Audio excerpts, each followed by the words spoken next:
Graça e paz, irmãos. Boa noite. Satisfação enorme revê-los. Agora podendo andar, depois de uma cirurgia no tendão de Aquiles e muita dificuldade para caminhar. Se bem que vir caminhando de cima para cá fica complicado, né? Não ia chegar a tempo no culto, mas claro, é sempre bom a gente poder se deslocar para a casa do Senhor e adorar a Deus. E claro, Deus é onipresente, mas a unidade do seu povo é uma ordem dele, e aqui nós estamos, amém? Convido você então a abrir sua Bíblia no Evangelho de Mateus, capítulo de número 26. Evangelho de Mateus, capítulo 26. Mateus 26, do 26 ao 30. Mateus, capítulo 26,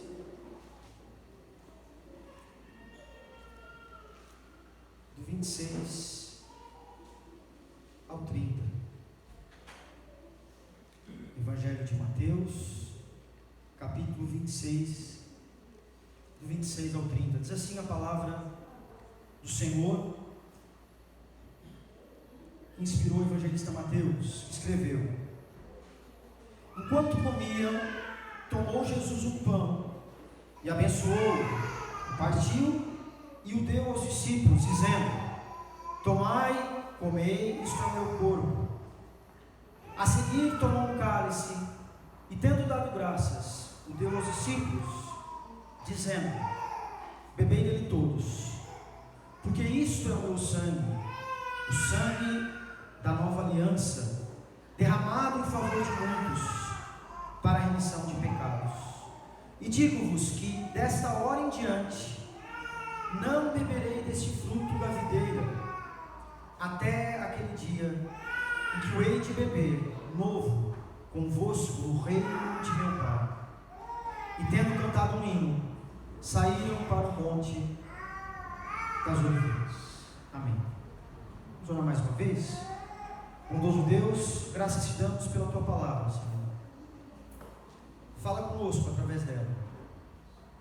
Espírito Santo, prepara o nosso coração para aquilo que tu tens para nós nesta noite. Em nome daquele que é o Verbo vivo, que está entre nós, em nome de Jesus. Amém. Alguns objetos muitas vezes estão relacionados ao nosso passado e às vezes são mais importantes até do que as fotos, né? As fotos são muito importantes. Eu sempre tive problema com foto, não é por causa da minha aparência, não, né? Mas porque às vezes parece que as fotos roubam um tempo, um momento que é só nosso, né? Hoje talvez isso não faça muito sentido, porque as fotos são tão corriqueiras, são tão instantâneas. A gente tem aplicativo de fotos para isso, né? Mas quem é mais velho que eu, obrigado. Quem é mais velho, como eu, sabe que havia uma época que a gente tinha os álbuns e havia todo um ritual para ver as fotos, né? Havia toda uma preparação. E as fotos tinham significado. Às vezes parecia que estava tirando algo que era muito nosso, né? E aí a gente se emocionava. Mas, muito mais do que as fotos, alguns objetos. Por exemplo, a flor seca dentro de um livro. Alguém já fez essa experiência? Secar uma flor dentro de um livro e dar para a mulher amada. Isso marca, né? Que mais? Um perfume que a gente sente, um aroma que a gente sente, que parece que traz um tempo na nossa memória lá de trás. Um aroma de um alimento, né, que a avó fazia, que a mãe fazia. Quem sabe um som, cantar de um galo, por exemplo, o trem apitando. Aqui em Aranaguá passa trem? Agora não lembro. Não, né? Criciúma passa, Tubarão também passa. Às vezes prato de comida, um gosto, coisas que lá no fundo nos tocam, porque existem memórias dentro de nós, e a partir daí essas memórias desabrocham e a gente sente, a gente se emociona às vezes. É como se esses objetos, essas sensações trouxessem para o presente algo do passado. E não é à toa que alguns desses objetos se tornam símbolos. Símbolos. O que é um símbolo? É um sinal que faz reconhecer algo. É um sinal menor de algo maior. Símbolo é um sinal que nos faz reconhecer alguma coisa. São coisas que, como já disse um amigo meu, abrem o mundo das ausências e mostram que essas ausências não estão tão ausentes assim. O texto que lemos é marcante porque Jesus celebra e institui a Eucaristia, a Santa Ceia.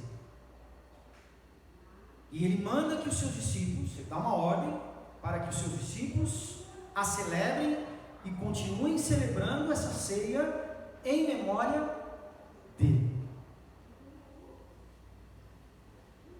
Como de costume, os judeus também faziam isso.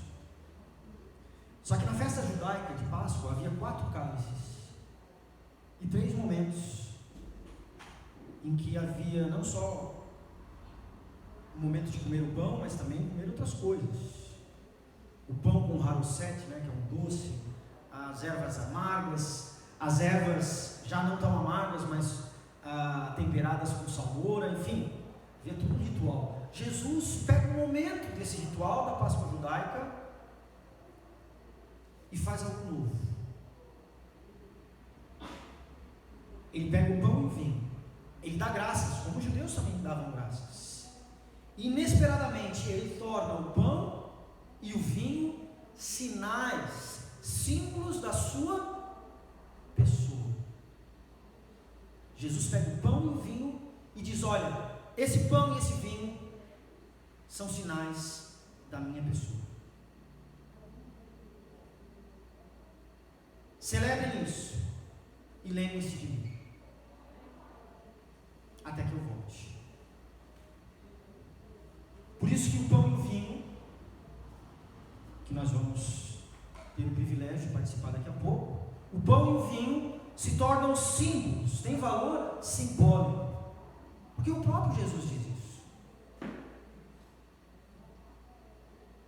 Pão e vinho eram oferecidos como alimento físico para o sustento do corpo, mas agora se tornam símbolos, parábolas da pessoa de Jesus. Alimento espiritual, o pão; vinho, bebida de salvação. A ceia também, ela assume, essa ceia em especial, ela assume um caráter de despedida, porque não é à toa que a maioria das edições das Bíblias trazem como um título, né, interpretando o texto, como a última ceia. E os mais velhos, olha como isso se tornou simbólico, né? Os mais velhos, eu lembro da minha avó paterna, né? Ela tinha um quadrinho desse na cozinha. Não imagino que fim levou, mas quase todas as pessoas mais velhas tinham um quadro da última ceia, uma espécie de réplica do quadro do Leonardo da Vinci, alguns em madeira, né? Quem tinha esse quadro em casa? Quem tinha? Quem lembra? Quem tem? O pessoal aqui é mais novo, mas era muito comum, né? E essa ceia, ela ganha esse caráter de despedida, por isso que muitos chamam de a última ceia. Jesus não estaria mais presente fisicamente naqueles momentos. Era a última refeição que eles faziam todos juntos, com aquele caráter simbólico. Irmãos, pensando no que a gente está falando aqui e no que a gente leu, e nas inúmeras interpretações que se faz da Santa Ceia. Como calvinistas que somos, a gente lembra de João Calvino fazendo uma leitura de Santo Agostinho, quando ele diz assim: sacramento é um sinal visível de uma graça invisível. Quais são os sacramentos que nós temos na igreja reformada? Santa Ceia e batismo. Santa Ceia e batismo. Santa Ceia, sinal visível de uma graça invisível,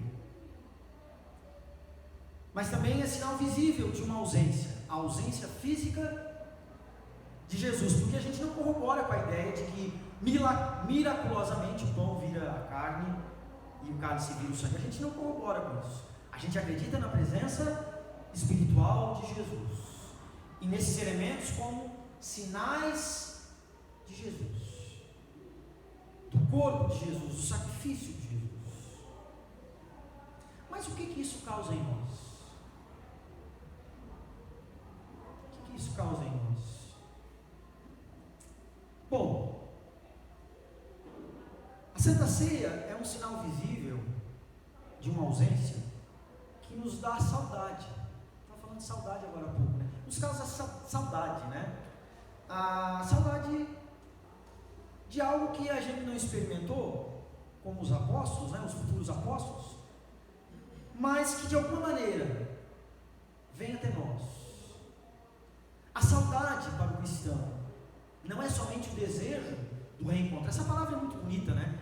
Essa palavra existe somente no português. Saudade. Sabia disso? Não existe palavra tão perfeita para explicitar a ideia de que você sente falta de alguém. Saudade.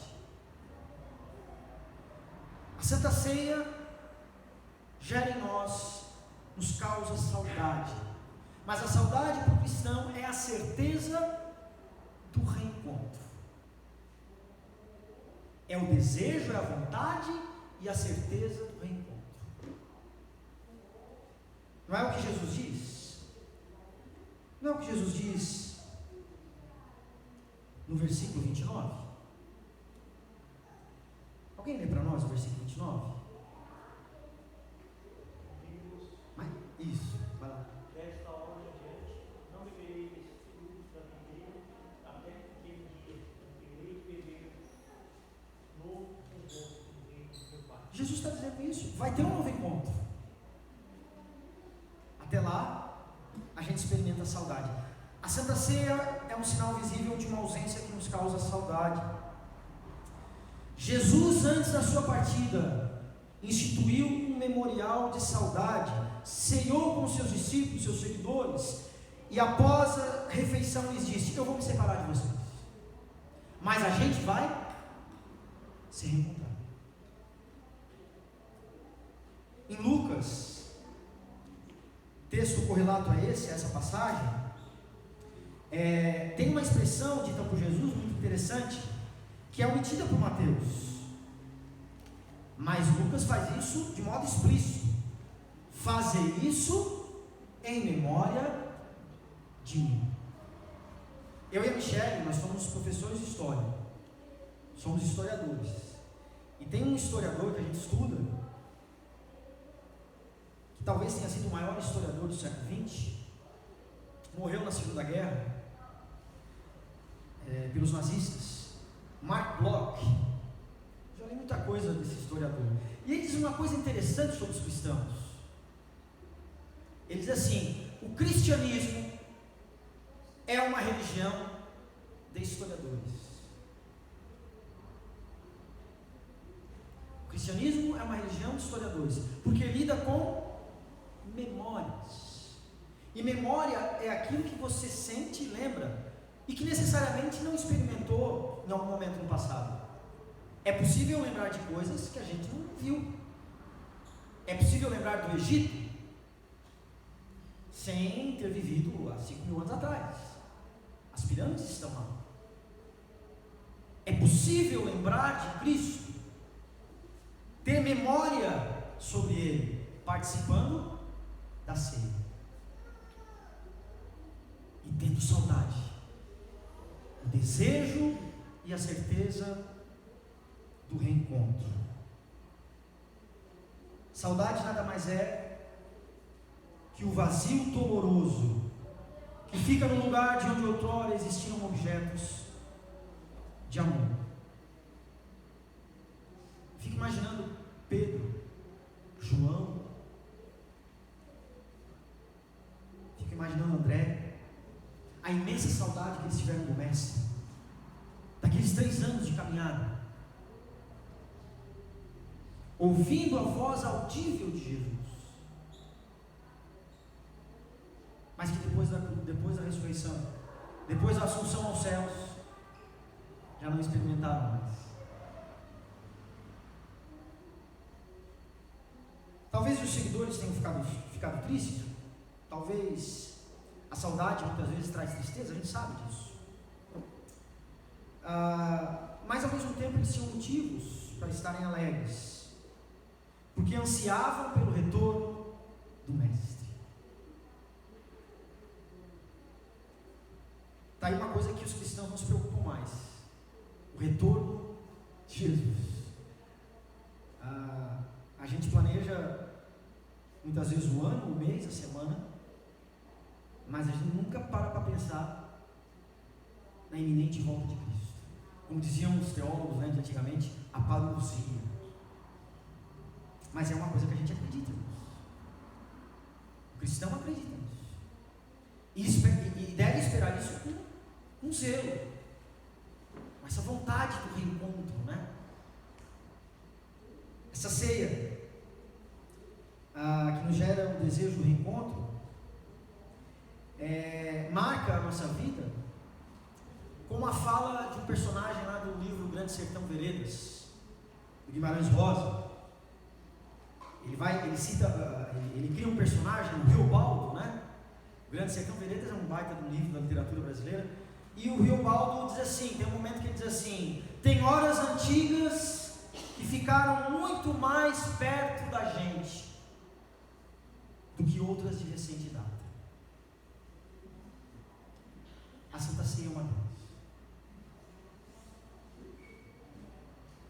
Pela fé temos a certeza do reencontro com Jesus. Que Deus nos conceda essa graça de sentirmos saudade, entendermos a ceia como algo que nos causa uma imensa nostalgia pelo sagrado, pela presença de Jesus. Segundo lugar, vamos tomar uma aguinha aqui. Santa Ceia é um sinal visível de uma graça invisível. É um sinal visível da ausência física de Jesus, que nos faz, então, em primeiro lugar, nos gera saudade, mas em segundo lugar, nos faz conspirar. Essa palavra dita fora de contexto é perigosa, hein? Conspiração. Mas a Santa Ceia é isso, é um sinal visível de uma graça invisível, de uma ausência física de Jesus, que nos faz conspirar. E esse termo, às vezes, soa estranho, e às vezes pode gerar má interpretação. Mas você sabe o que significa conspirar? Sabe o que significa essa palavra? Na verdade, é a junção de 2 palavras: inspirar. Sabe o que significa a palavra conspirar? Respirar junto com alguém. Respirar junto com alguém. Pastor Claudemir, pastor mais experiente que eu. Ele tem esse aspecto jovem, mas ele é mais experiente que eu. Tem como um pastor presbiteriano sozinho ministrar a ceia para ele mesmo? Tem sentido? Não tem.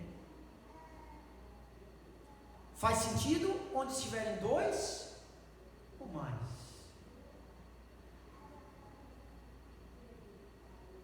Por isso que a gente chama de comunhão. comunhão. Meu pai fez a classe de catecúmenos, aquela na risca, né? Lá na década de 70, 80, não sei. E ele fala isso: hoje é dia de comunhão. Hoje é dia de comunhão. Sinal visível de uma graça invisível que nos faz conspirar, desfrutarmos do mesmo ar, do mesmo momento. A gente pode dizer que Jesus e os discípulos, comendo pão, bebendo vinho, conspiravam, não contra Roma, não contra os judeus que queriam prender Jesus, conspiravam porque estavam ali unidos, experimentando, ouvindo a ministração do Mestre querido, do Salvador Jesus.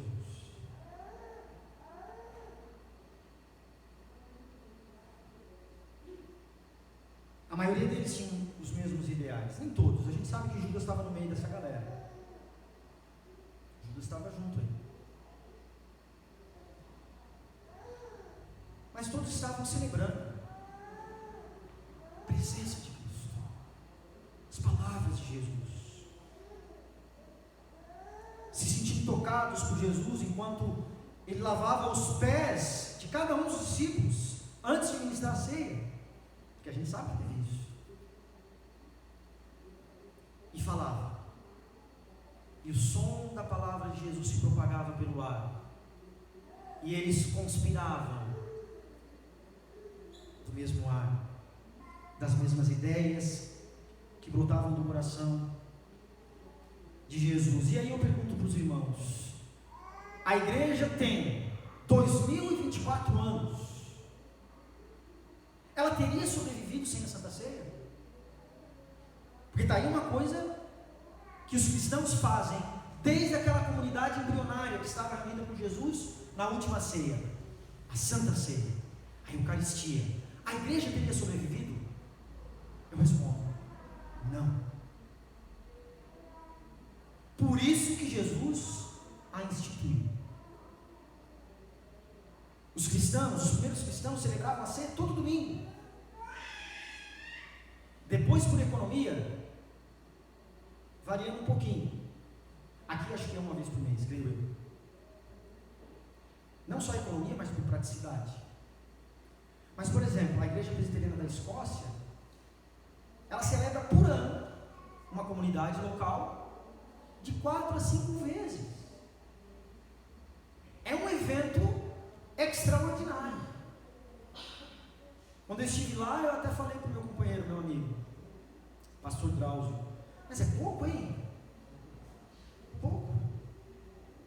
E aí ele se explicando: é porque é um evento tão deveras importante, tão deveras extraordinário, que a gente tenta não deixar a coisa muito comum. Mas enfim, independente disso, é um sacramento, é uma ordem de Jesus que nos faz conspirar, que nos faz olhar uns para os outros e dizer: comungamos do mesmo pão, do mesmo vinho, comungamos do mesmo Jesus, comungamos da mesma fé.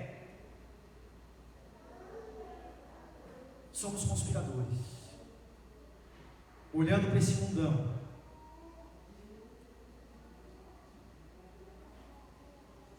é um memorial de união comum, é um memorial de comunhão. Mas por último, tem outra coisa que a Santa Ceia gera em nós. Então, primeiro, a Santa Ceia é um sacramento, é um sinal visível de uma graça invisível, de uma ausência física de Jesus. Mas isso não anula o fato de que a sua presença está entre nós espiritualmente. Mas enfim, é um sinal visível de uma graça invisível que nos gera saudade. Segundo, que nos gera desejo de conspirar, porque comungamos da mesma fé. Mas em terceiro, é um sinal visível de uma graça invisível, como falou muito bem o pastor Claudinho no início, que nos dá esperança. A Santa Ceia gera em nós, deve gerar em nós esperança.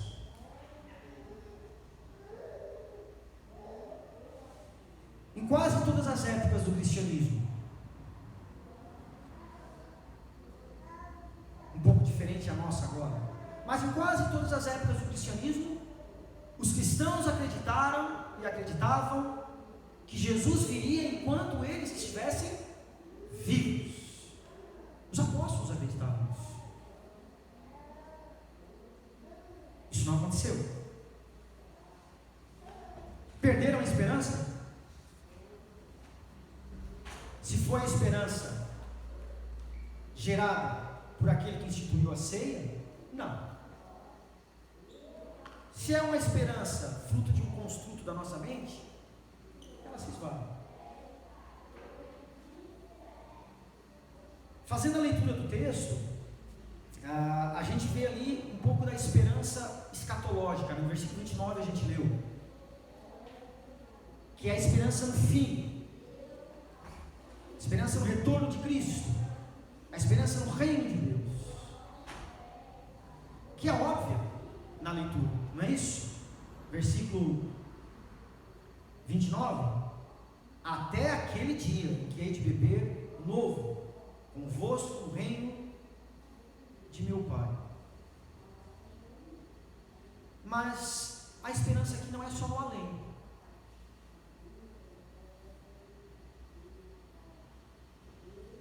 Porque Cristo ficou 3 anos falando de ressurreição e ressurgiu. A esperança aqui não é só no além, porque Jesus instituiu para que todo aquele que nele crê tenha a vida eterna e tenha o direito de participar da mesa. Algumas instituições religiosas limitam muito isso, restringem, né? Por exemplo, os testemunhas de Jeová acreditam que somente 144 mil, exato, é que podem participar da ceia. É complicado isso. Eu lembro do presbítero Adalberto, foi o primeiro presbiteriano em Criciúma, tive o privilégio de conhecer ele na infância. Certa vez ele lembrou de um pastor que fora visitar e pregar na igreja, uma igreja vizinha, que eu não vou falar o nome, mas não era presbiteriano, lá em Criciúma, e pregou, foi muito bem tratado, mas na hora da ceia, os irmãos da igreja disseram: pastor visitante, muito obrigado, mas o senhor não vai poder participar da ceia. Foi o pastor Adolfo, eu não conheci. Pastor Adolfo, se não me falha a memória, foi o pastor que fez a profissão de fé do pastor Vladimir, lá em Itajaí. Se não me falha a memória. Mas enfim, que coisa é essa? De quem é a mesa que nos deve gerar esperança? A mesa é de um número restrito? Ou é daqueles que Jesus chama? A mesa é só dos presbiterianos? A mesa é só dos batistas, dos luteranos, metodistas, etc? De quem é a mesa? Quem nos convida a participar da mesa? Jesus. E mesmo quando a gente usa aquela orientação de Paulo, falando aos coríntios, olha, analise a sua consciência, abra o seu coração para Deus. Ele não diz, faça isso e depois não participe, ou depois participe. Ele diz, analise-se diante de Deus e depois participe.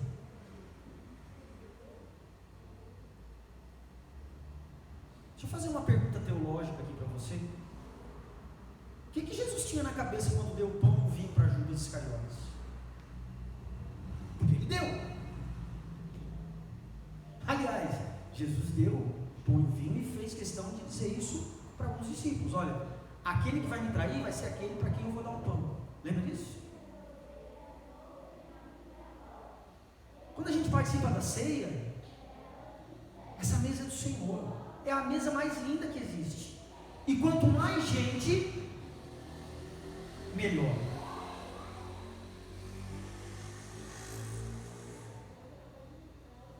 Gente crente.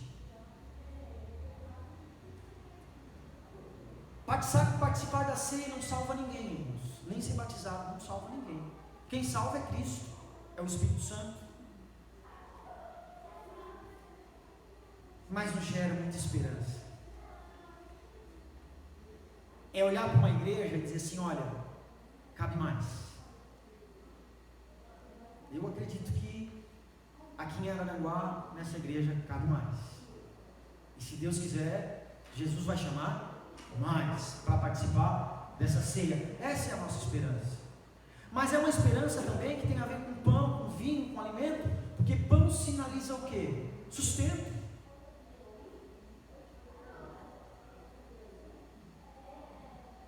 E tem muita gente que passa fome no nosso mundo. Somos um país de paradoxos. Um dos paradoxos que a gente vive é muito triste. Somos o país que mais produz comida no mundo. E tem gente que morre de fome. Tem gente que fica subnutrida. Tem criança que passa trabalho. E a igreja fala assim do pão que desceu do céu, Jesus. Mas a igreja, como Jesus, também dá pão aos necessitados. Também ajuda os nossos irmãos flagelados lá em Rio Grande do Sul, ou aqui em Araranguá, ou as famílias da igreja, ou as viúvas, enfim, quem quer que seja. A igreja é chamada a fazer isso, porque ela se engravida de esperança por aquilo que Cristo faz. A igreja não fala só do céu, mas ela fala da ação do Espírito Santo aqui na terra, e ela se torna a ferramenta de Deus, esperançosa de que está abençoando muita gente, seja com a ceia, seja com uma cesta básica para quem precisa.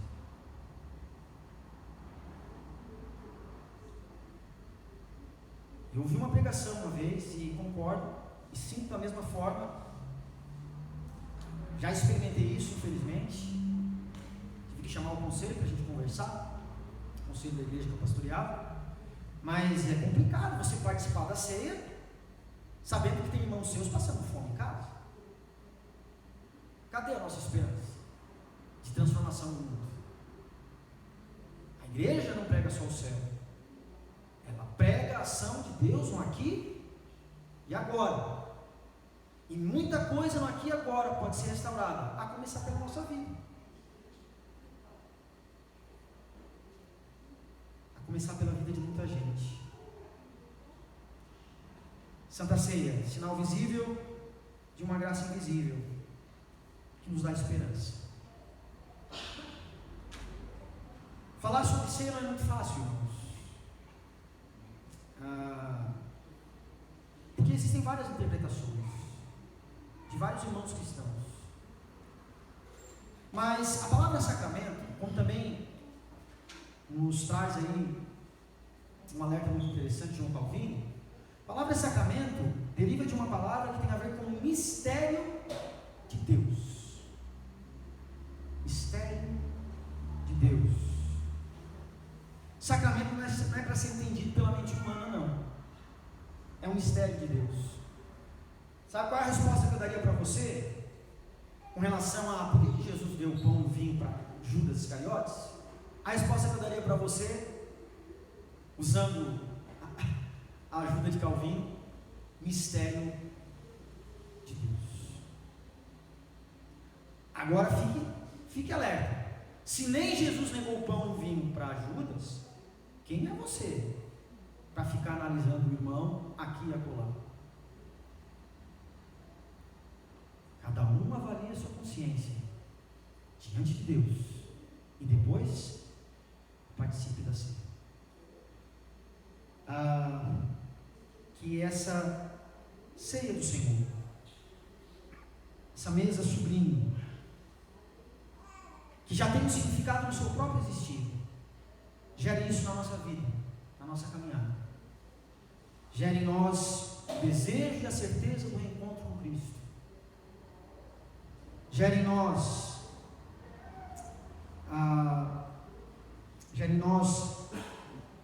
a esperança, como acabamos de falar, e gere em nós também a conspiração por comungarmos da mesma fé. Que assim seja, que isso possa ficar gravado em nossos corações. Eu convido você a ficar alguns instantes em atitude de oração silenciosa, não agora a oração de petição, mas uma oração, sim, de reflexão diante de Deus sobre o que lemos e ouvimos, também já nos preparando para a ceia. Gostaria de cantar uma canção enquanto os irmãos oram.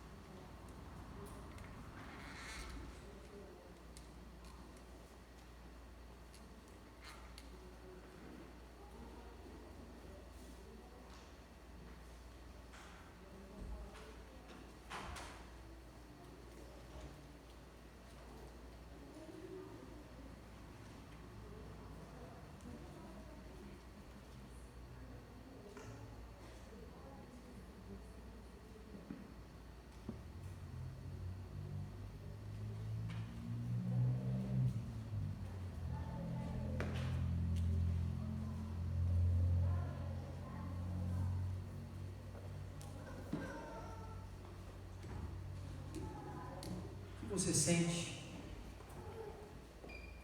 você experimenta na mesa do Senhor. Você participa da mesa do Senhor, você tem essa vontade de encontrar pessoalmente Cristo, conversar com Ele, se achegar perto dEle, se reclinar no seu peito, como fez o apóstolo João. Quando você participa da ceia, você entende que você não está sozinho. Você está conspirando com irmãos, irmãs, gente mais velha, gente mais nova. Quando você participa da ceia, você acredita que Cristo está fazendo a sua obra no aqui e agora, mesmo em meio a esse caos.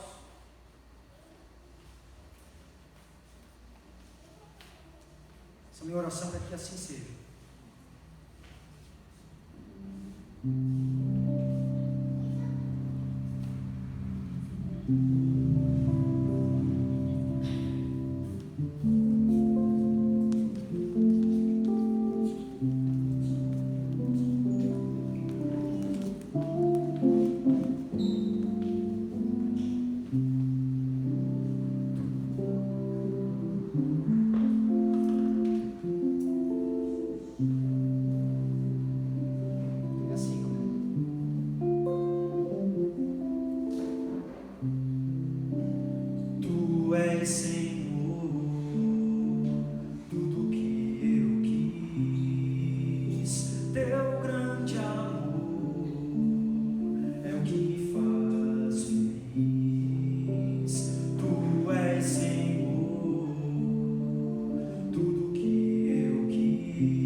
Tu me convidas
sing.